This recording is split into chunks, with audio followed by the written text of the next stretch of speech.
Tanisha Patidar and this is my second lesson in which we will understand about tenses. There are three tenses: present tense, past tense and future tense. अब हम जानते हैं कि tenses क्या होते हैं.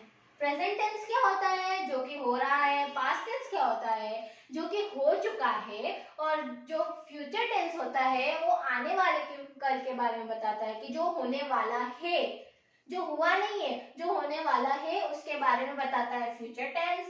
जो हो चुका है, जो हमारे अतीत में बीत चुका है उसके बारे में बताता है पास्ट टेंस. और जो चल रहा है, वर्तमान काल जिसे कहते हैं, उसको उसके बारे में बताता है प्रेजेंट टेंस. तो आज हम पढ़ेंगे आज जो हम स्टार्टिंग करते हैं सेंटेंस की, वो किस हिसाब से करनी चाहिए. अगर हमें फ्यूचर के बारे में बताना हो या किसी भी सेंटेंस को हमें फ्यूचर है, पास्ट है या प्रेजेंट है उसके बारे में हमें बताना हो, तो हम उसकी स्टार्टिंग कैसे करें उसके बारे में आज हम पढ़ेंगे कि हमें कौन सा टेंस यूज करना चाहिए स्टार्टिंग के लिए. अगर हमें प्रेजेंट के बारे में बताना है और हमने ले लिया आई का मतलब तो सभी को पता होगा कि मे होता है. समझिए मैं अपनी बात करती हूँ, तो हमने यूज कर लिया मे और उसको हम इंग्लिश में क्या बोलते हैं, मे को आई बोलते हैं. तो हम आई के साथ हम यूज करेंगे प्रेजेंट टेंस में एम यूज कर सकते हैं या हैव यूज कर सकते हैं. तो अगर मैं आपको एक सेंटेंस फॉर्म करके बताती हूँ आई के साथ, और उसके लिए हम बोलेंगे, मैंने बोल दिया I am writing. I am writing का मतलब होता है मैं लिख रही हूँ. लिख लिया था नहीं बोला मैंने, मैं लिख रही हूँ, इसीलिए हमने यूज करा एम. आई के साथ यूज कर लिया एम. अगर हमें पास्ट में यूज करना है तो हम आई के साथ यूज करेंगे वॉज या फिर हैड यूज कर सकते हैं. ये दोनों हम आई के साथ यूज कर सकते हैं. और अगर हम आई को फ्यूचर टेंस में अगर हम बताना चाहें ना, तो हमें उसके आई के साथ यूज करना पड़ता है विल या शैल. आजकल तो सबसे ज्यादा विल यूज होने लग गया है और इसके लिए हम विल या शैल दोनों यूज कर सकते हैं फ्यूचर के लिए. उसके बाद हम आते हैं ही. वह का मतलब होता है, अगर हमें किसी एक मेल के लिए बोलना है तो हम बोलेंगे ही. और अगर कोई फीमेल है, उसको रिप्रेजेंट कर रहे हैं, किसी फीमेल को रिप्रेजेंट कर रहे हैं, तो हम उसके लिए बताएंगे शी. ये तो पता ही होगा.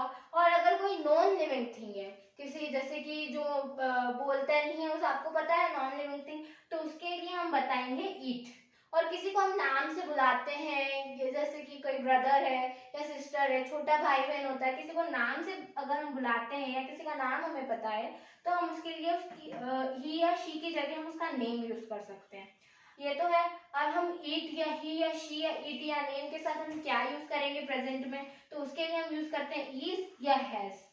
अगर मैं आपको एक सेंटेंस बताती हूँ प्रेजेंट में यूज करके ही का, ही इज राइटिंग, हमने यूज कर लिया प्रेजेंट में इज और उसके साथ हमने यूज कर लिया ही, मतलब वह लिख रहा है.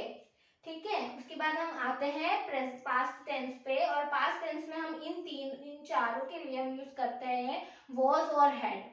क्या यूज करते हैं, वॉज और हैड, ताकि हम बता सके कि हमने जो करा है उसके लिए हम जो यूज करते हैं, अतीत के लिए जो यूज किया जाता है वो है वॉज और हैड, इन तीनों के लिए. और फ्यूचर में तो होगा वही रहेगा, सेम है, विल और शैल ही यूज होता है. फ्यूचर में कुछ चेंज नहीं होता है. और ये जो होता है स्टार्टिंग जो होती है किसी सेंटेंस की, वो किसी स्पेसिफिक नेम या किसी अपने बारे में बताना हो तो अपने आई से यूज होता है, या उस लड़के के बारे में किसी भी चीज के लिए, तो ये 90% ये इन्हीं वर्ड से स्टार्ट होता है. ठीक है. उसके बाद हम बताएंगे तुम. अब आता है तुम का मतलब क्या होता है, यू का मतलब होता है तुम. किसी सामने वाले को हम बताते हैं तो उसके लिए हम यूज करते हैं हिंदी में तुम, तो इसी में इंग्लिश में हम ऐसे ही इंग्लिश में यूज करते हैं यू.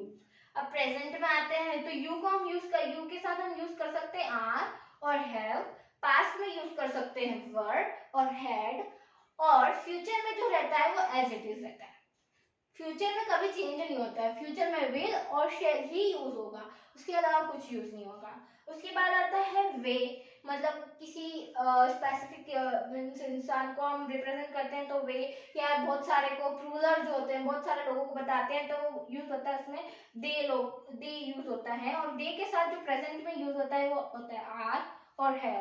क्या यूज होता है, आर और हैव. उसके साथ पास्ट में चलते हैं तो उसके साथ यूज होता है वर्ड और हैड. और मैंने आपको बताया ही है फ्यूचर में एज इट इज रहेगा. ठीक है. उसके बाद हम आते हैं हम का मतलब होता है जो अपने बारे में बताता है, उसके लिए हम, और उसको इंग्लिश में बोलेंगे वी, जो अपने हमारे बारे में बता रहा है या हम लोगों के बारे में बता रहा है, इसके लिए यूज होता है वी। और प्रेजेंट में जो होता है वो एज इट इज रहता है, आर और हैव यूज हो सकता है, पास्ट में भी एज इट इज यूज होता है, वी का और प्रेजेंट में भी सेम टू सेम ही रहेगा, उसमें कुछ ज्यादा डिफरेंस नहीं होता है। और बात मानिए 90% जो सेंटेंसेस होते हैं वो इन्हीं के द्वारा होते हैं। और आज की क्लास में हम इतना ही पढ़ेंगे, जो कि है बेसिक टेंसेस, और अब इनके बारे में और आगे बताएंगे कि प्रेजेंट के अंदर कितने टेंसेस होते हैं। प्रेजेंट के अंदर प्रेजेंट सिंपल होता है, कंटिन्यूअस होता है, परफेक्ट होता है, कंटिन्यूअस परफेक्ट होता है। इन चारों टेंसेस के बारे में और बताएंगे। और फिर पास्ट में भी ये चार होते हैं, फ्यूचर में भी ये चार होते हैं, वो अगली क्लास में पढ़ेंगे। पर अगर आप ये नोट डाउन कर लोगे और अगर आपको किसी सेंटेंस को फॉर्म करने के लिए इन चीजों की आवश्यकता पड़ेगी। अगर हमने स्टार्टिंग कर ली है ना, अगर हमने स्टार्टिंग कर ली ना बेटा, तो आप समझ जाना कि आप एंडिंग भी अपने आप सीख जाओगे। पर हमें स्टार्टिंग करना आना चाहिए, और इसके लिए हमें जो इस्तेमाल करना पड़ता है ना, इंग्लिश में बहुत इजी है। केवल ये चीजें सीखो, प्रेजेंट, पास्ट, परफेक्ट, ये टेंसेस क्या होते हैं, इनके बारे में सुनोगे, समझोगे, और अगर इनको आप डे टू डे लाइफ में इस्तेमाल करने लग गए ना, तो मैं बोल रही हूँ आप इतने परफेक्ट हो जाओगे इंग्लिश में कि कोई आपको हरा नहीं सकता।